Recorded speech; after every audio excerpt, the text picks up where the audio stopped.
Hi everyone. So next session up is looking at leveling up your analysis. Today we're going to be using Macbeth as an example, and we're going to identify the skills to level up analysis and how to apply them in your own practice. So those of you that have seen previous analysis videos before will be familiar with this structure of how to go through an analysis. I'll do a quick recap of that structure in just a little bit. But the main focus of today's lesson today's session is to focus on the differences between a level 5 response and a level 6 response and what those actual differences are and what we can do to get there. So if we look at a level 5, for the purposes of this, I'm using the OCR mark scheme out of 40 for English literature. The reading merit AO1, AO2 and AO3 comes from 36 marks, with AO4 the SPAG content coming from 4 marks. So we're just focusing on the AO1 to 3 in today's session. So level 5 suggests that it has to be a convincing critical style with a well-developed personal response, whereas level 6 looks at a sustained critical style with an informed personal response. So the difference between the two basically being one is convincing and then one is sustaining that level of convincing. So what I'm going to do first of all is I'm going to go through 2 model answers with you. One being level 5 and one being level 6. And then we'll explore the differences between each one. What I will do is I will go through and I will annotate using our checklist here and the mark scheme and show you where marks are awarded and where quality is shown via the mark scheme in the actual answer itself. So this is a level 5 response. And first of all, with the level 5 response, it suggested that it maintains a critical style with a well-developed personal response. Now, first of all, critical style. What is a critical style? Well, a critical style is looking at things from more than one potential perspective, being critical of something. Now, it's worth noting before we go through that this checklist, the blue checklist, lends itself to being critical because we're stating what we're going to be talking about, how our evidence supports what we're going to be talking about, and why that is significant for various different reasons. So first of all, on here it says about a named device. Now at the bottom here you can see it's is good use of subject terminology. Now subject terminology through AO2, the fact that it's referenced on the mark scheme is obviously important. Now we're going to focus on symbolism. Now, you could just go with metaphor, simile, etc. However, symbolism opens up a wider opportunity for dialogue and a wider opportunity for discussion. So in this case, we are going to be using Shakespeare as an example, specifically Macbeth. So Shakespeare uses symbolism to present Macbeth's resistance to defeat at the end of the play. Now that, we've chosen our quotation, so our quotation is here, will not yield to kiss the ground at young Malcolm's feet. And that is our evidence. But to begin with, before we've got into our evidence, we've introduced what we're going to be talking about in terms of that evidence. So Macbeth's resistance to defeat at the end of the play, the question being, how is Macbeth portrayed? Now, at the end of the play, this is the final scene that we see Macbeth. He's one-on-one with Macduff, and it is Macbeth's final stand. So here we've put that he is resistant to defeat at the end of the play. Macbeth states that he will not yield to kiss the ground at young Malcolm's feet. Now here, what we've done is we've embedded our quotation because it's part of this sentence. And that links in to the fact that our quotations and evidence are fully integrated. A lot of the time, especially lower down the school years, we're taught to put in a quotation and then talk about it. That's our standard, what used to be called the point, evidence, explain process. This process is slightly more advanced than that, in that it encourages the development and the cohesion of ideas rather than separating them. So the what, the how, here is what we're talking about. Here's how It is, via the evidence, and here's how our idea is implied through it. So it implies that he will not show the ultimate act of honour towards him, being Malcolm, kissing the ground that Malcolm walks on. So that is showing our understanding. Now, the fact that we've got the ultimate act of honour, I'll just change my highlighter here, the ultimate act of honour is building on that insightful understanding, because not only is it building Macbeth's justification and thinking behind his actions, but it's also beginning to build in some context.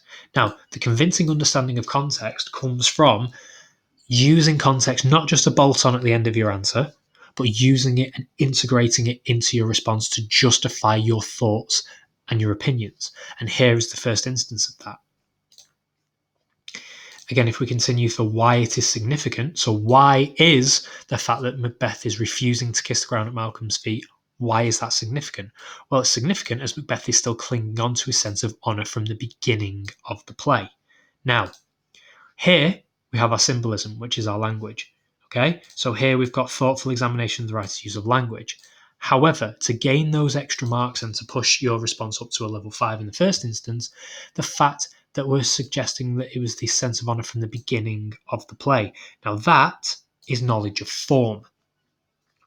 What I absolutely encourage you to do is talk about how things are presented in certain elements of the play, yes, but link them together. Macbeth's sense of honour from the beginning of the play has been something that's been constant with him throughout. However, at this particular point, at the beginning of the play when he was a war hero, he was good, he was just, he was honourable, which is something we'll look into in a little bit in a second. But he still feels like he has earned what he has taken. Now, that linking together the fact that he's still clinging onto the sense of honour shows that convincing critical understanding. Because we're not just saying in this moment of the play he feels this way, we're saying he's felt this way here at this moment in the play, but also previously, which has led to Macbeth acting in certain ways this way. Now that, up until the last highlighted point, is what, how, why. It finishes our little system. However, to get that level 5 to be convincing, we have to take it a step further and we have to develop perceptive, or at least try to develop, I know it says convincing critical style, okay, and insightful understanding, but we need to aim for that perception, that linking to stereotypes, that linking to context, that linking to something that isn't obvious.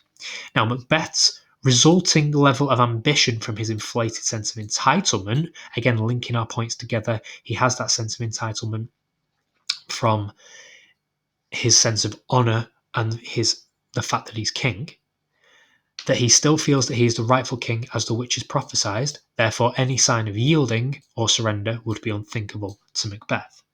Now, that is fully justifying. Now, while we've talked about context in terms of the context of the text, what we've actually done here is we've contextualized the actual play itself. Because what we've said is the resulting level of ambition from his inflated sense of achievement, entitlement even, from when the witches prophesied that he would be king. So we're linking everything together here and we're saying Macbeth acts this way in Act 5 because of what's come before.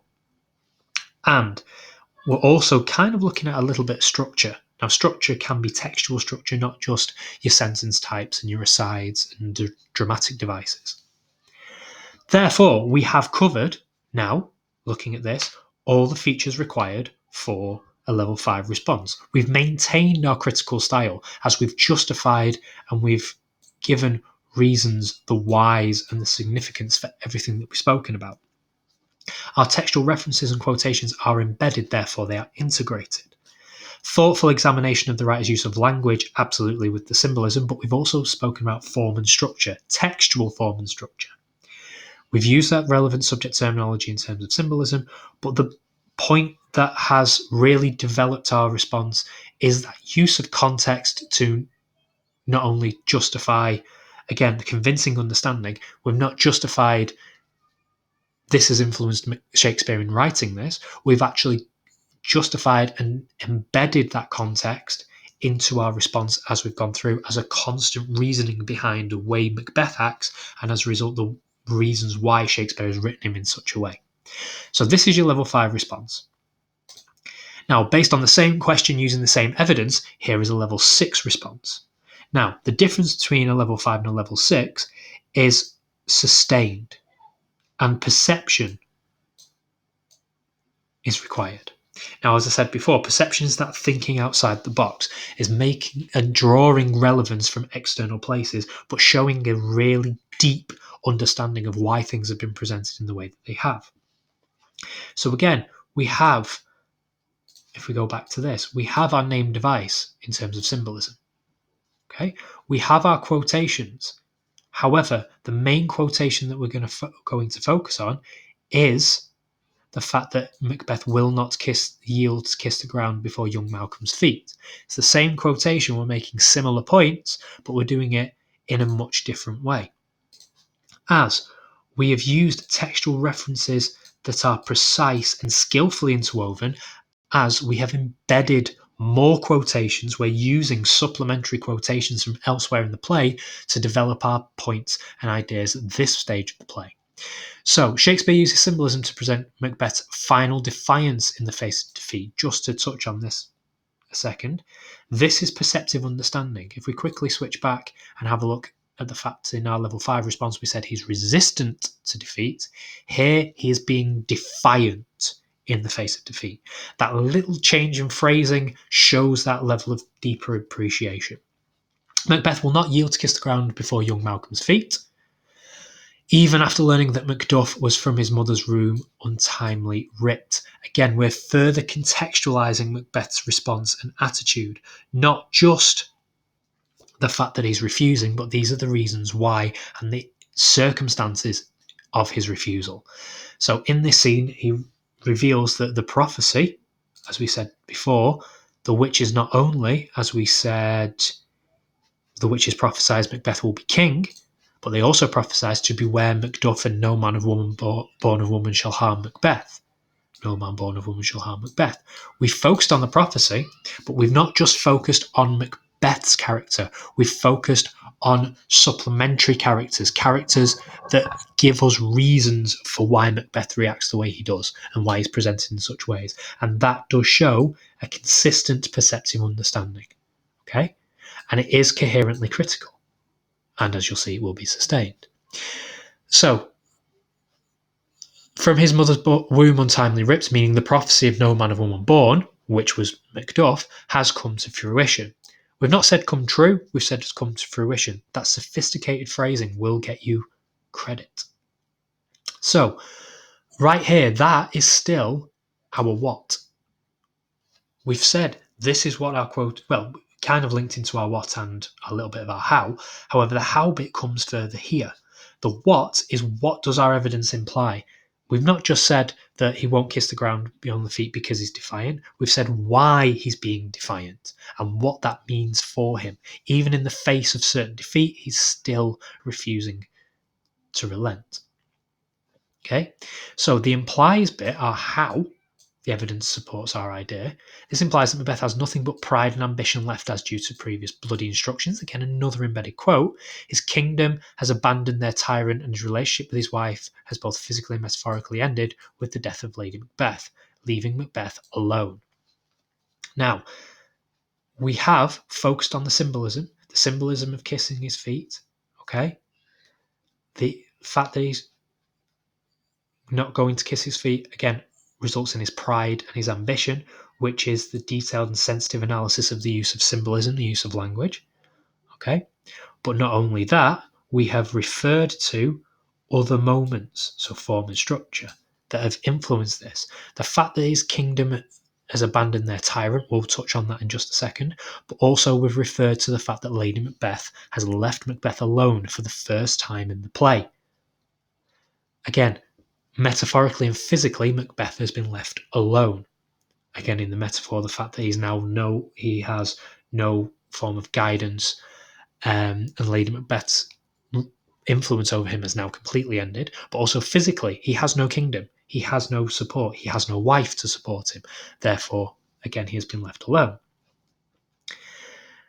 This is significant. So again, we're going into the why now, the significance. Now, before we even get there, we've justified ourselves to the hilt, and we've absolutely given clear, detailed reasoning behind our ideas. Now, the significance is, now, why is it significant that Macbeth has been presented in this way? Now, Macduff offering Macbeth the choice to yield rather than kill him shows Macduff's sense of loyalty and honour. Again, this is still analysis of form to create meanings, how form has created meanings. Now, form in this case is another character.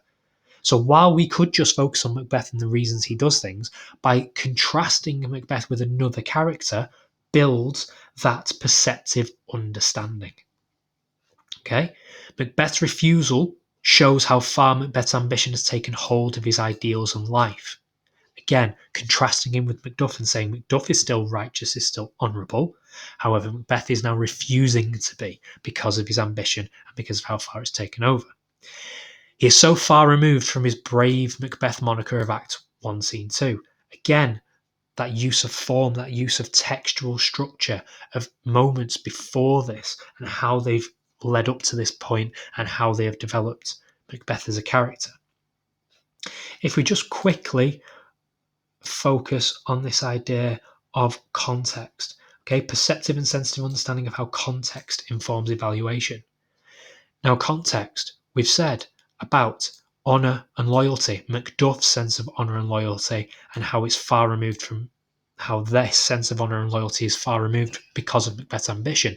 That's contextual, because as you may well know, if you've studied Macbeth, in the Jacobean period, men, especially soldiers, were expected to honour their king.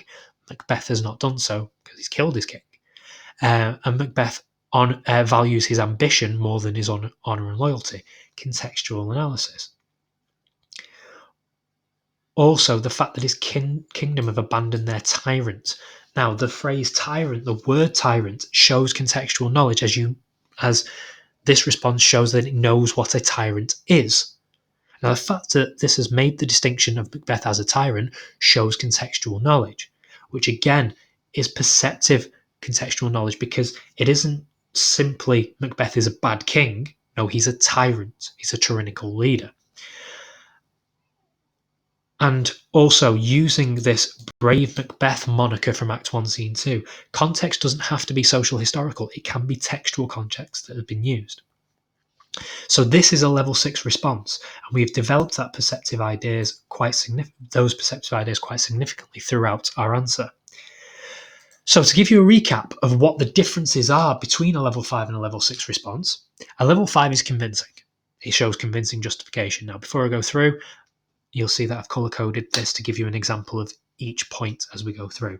Convincing justification, resistance to defeat at the end, implying he will not show the ultimate act of honour. That's convincing understanding, that's convincing justification. However, the perceptive is his final defiance. Okay? His prophecy is significant, is Macduff is offering this. We're justifying the fact that Macduff is different to Macbeth, which shows Macbeth's representation. The purple, you'll see that in the level 5, we've embedded quotations. Not just the quotation we're going to be focusing on, we've embedded the quotation we're going to be focusing on into our answer. It isn't seemingly randomly bolted together. It's purposefully put together and embedded and emulsified together. Everything that we're saying has a purpose. It isn't just a rigid structure. It's purposefully put in at certain points. Whereas for your level 6 response, a range of quotations have been embedded to help justify ideas. We're using quotations to justify what we're saying. And by using that range of quotations, we're showing perceptive understanding of how and why events occur as a result of other things and other elements, as you can see in the green. Whereas in level 5, yes, we're explaining how and why events occur, but we're not showing the same level of understanding and interpretation. And finally, context, as we said, a sense of honour. It's been embedded into the significance. It isn't simply just a bolt on at the end. We've embedded it into the significance and extended it to say why it has such an effect. Here we've made more than one reference to context. We've used different types of context that are linked together. Again, in embedding our ideas and justifying our ideas. Now, you may wish to take a screenshot of this screen, of this particular slide, and keep it, print it off, have it on your phone, have it on your device to have next to you when you're doing your analysis so that you can mark your own, assess your own, and see where you are. And then you can have a look at the guidance at the top here to look to improve your responses.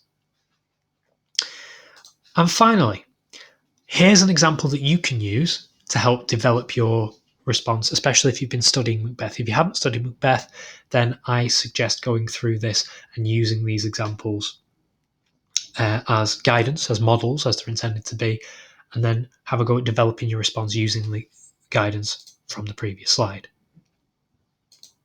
So our question is, how is Lady Macbeth's attitude to death shown to change? So I've followed the what, how, why system, and I've written this in a level 6 style and with a level 6 tone. So one might say, now a little note on one might say, is what's called a hedging phrase. Now one might say opens up the dialogue for a critical response. You aren't just saying Lady Macbeth's attitude does change. You're saying some might say that Lady Macbeth, one might say that Lady Macbeth's attitude changes, which opens a dialogue and allows you to discuss rather than simply state. One might say that Lady Macbeth's attitude towards death in the play remains fairly consistent. However, it could be argued that this is an implied front created by her to create the illusion of power. Now, there is deep understanding of the character. There is that level of perceptive understanding from the beginning in terms of our what. We are showing that we have this understanding of what Lady Macbeth does and why she does it from the very beginning of our response. In Act 2, Scene 2, Lady Macbeth chastises Macbeth for his immediate regret towards the murder and subsequent death of Duncan, again, using the keywords from the question to link our ideas and to keep us focused. Telling him it is the eye of childhood that fears such things. There's our embedded quotation. Shakespeare's metaphorical use of childhood, so again, we've named the device. Rather than saying the metaphor this, we've given our quotation, we've embedded it, and we've gone back to say the metaphorical use of this particular idea. Implies Lady Macbeth sees regret, even towards the most sinful act someone could commit, the murder of a king, as weakness, much like her attitudes towards social conscience. This is significant as contextually, so we're actually adding a Jacobean context here. Lady Macbeth should be sympathetic towards the eye of childhood, as her role as woman in Jacobean England, that should be, I apologise, dictates that it is her responsibility to be caring, sympathetic, and caring towards her family. So we've contextualized, we've used external context to help develop our ideas. Therefore, the idea of death to such a caring Therefore, the idea of death to such a caring figure should be met with fear and regret. This is where Shakespeare built on Lady Macbeth appearing to challenge social expectations, as well as her apparent power over Macbeth and her own conscience. Now we've linked it back round. We haven't done too much textual contextualization in terms of we haven't done too much in the way of linking it into other parts and how other parts of the play have influenced our response. This is the part where you can do that here. So I've given you the quote from Act 5, Scene 1, who would have thought the old man had so much blood in him, to continue the analysis and build in.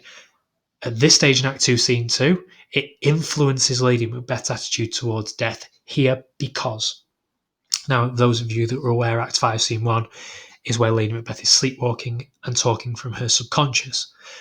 Here's a little bit of context you could use to answer this response. It is fairly well accepted by psychologists that the subconscious is where your true feelings lie. Now, what does this quotation from Lady Macbeth reveal about her true feelings to death, her true feelings towards the death of Duncan? Something for you to discuss. And that is our model evaluation of how to level up from level 5 to level 6 using Macbeth as an example.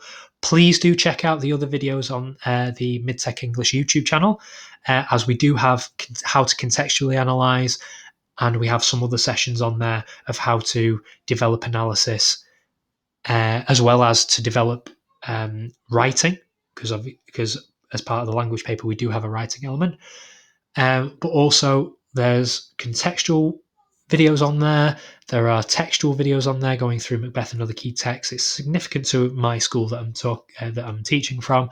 However, they could be helpful to you. The writing and the exam skills lessons would be useful to anybody that's approaching GCSE exams. I hope you found this video useful, and please do keep checking back on the YouTube channel for more content as and when it becomes available. Other than that, just leaves me to say thank you very much, good luck with everything, and I'll speak to you next time.